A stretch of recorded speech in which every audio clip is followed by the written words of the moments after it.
రాష్ట్రంలో cyber crimes రోజు రోజుకు పెరుగుతున్నాయి. హైదరాబాద్ సిటీలో బాధితులు చాలా మంది ఉన్నారు. ఎంత చెప్పినా డబ్బుల ఆశకు సైబర్ నేరగాళ్ల ఉచ్చులో పడి మోసపోతున్న వారి సంఖ్య ఎక్కువ అవుతుంది. ఎవరికి అనుమానం రాకుండా ఎక్కడి నుంచి నేరాలకు పాల్పడుతున్నారో కూడా తెలియకుండా జాగ్రత్త పడుతున్నారు కేటుగాలు. ఇలా సైబర్ నేరగాళ్ల చేతిలో మోసపోయిన కోట్ల రూపాయలు పోగొట్టుకుంటున్నారు బాధితులు. సైబర్ క్రిమినల్స్ చేతిలో చిక్కకుండా అప్రమత్తంగా ఉండాలని సూచిస్తున్నారు పోలీసులు.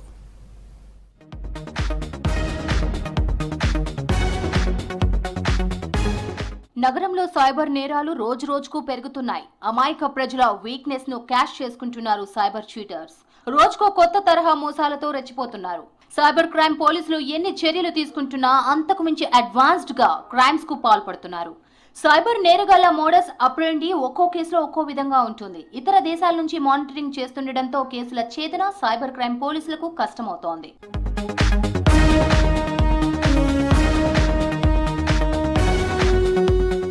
సైబర్ నేరగాళ్ల ఉచ్చులో వృద్ధులు, రిచ్ పీపుల్, బాగా చదువుకున్న వారు ఉంటున్నారని గుర్తించారు పోలీసులు.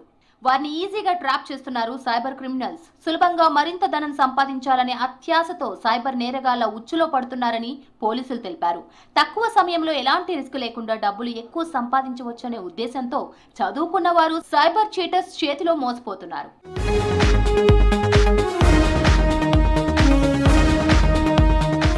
మధ్యతరగతి, ఎగువ మధ్యతరగతి వారిని కూడా సైబర్ నేరగాళ్లు టార్గెట్ చేస్తున్నారు. ఇన్వెస్ట్మెంట్, అధిక లాభాలు, రెట్టింపు డబ్బులు ఇస్తామని ఇలా వివిధ రకాలుగా మభ్యపెట్టి ముగ్గులోకి లాగుతున్నారు. వారి మాటలు నమ్మవద్దని హెచ్చరిస్తున్నారు పోలీసులు. లా అండ్ ఆర్డర్, చెడ్డీ గ్యాంగ్, తార్ గ్యాంగ్, రౌడీ షీటర్లను పట్టుకుంటాం కానీ సైబర్ నేరాలను అరికట్టాలంటే ప్రజల అప్రమత్తత, సపోర్ట్ ఉండాలని కోరుతున్నారు పోలీసులు. He was cheated to the extent of 61 lakhs. He was defrauded.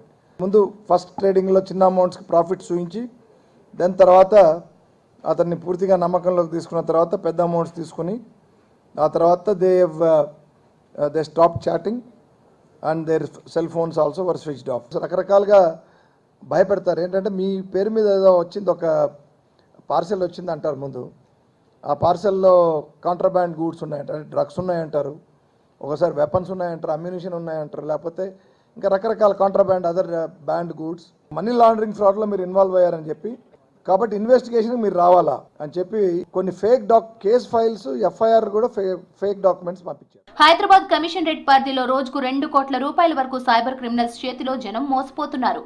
ఒక్క సంవత్సరంలో దాదాపు 1000 కోట్ల రూపాయలు పోగొట్టుకున్నారని తెలిపారు Hyderabad CP.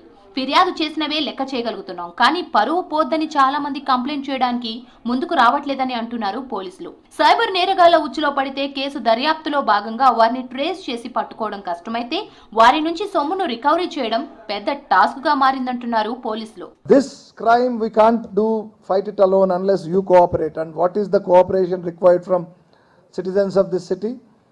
That you be wise, don't be sick, don't get lured. Don't be addictive to these kind of things. Don't waste your money. So that's what my appeal is, and we continue to do the awareness also while detecting cracking cases.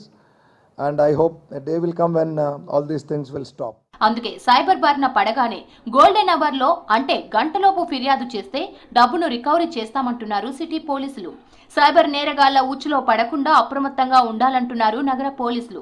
మరోవైపు ఫోన్లకు, mails కు వచ్చే మెసేజ్లను, లింక్లను open చేయవద్దని సూచిస్తున్నారు.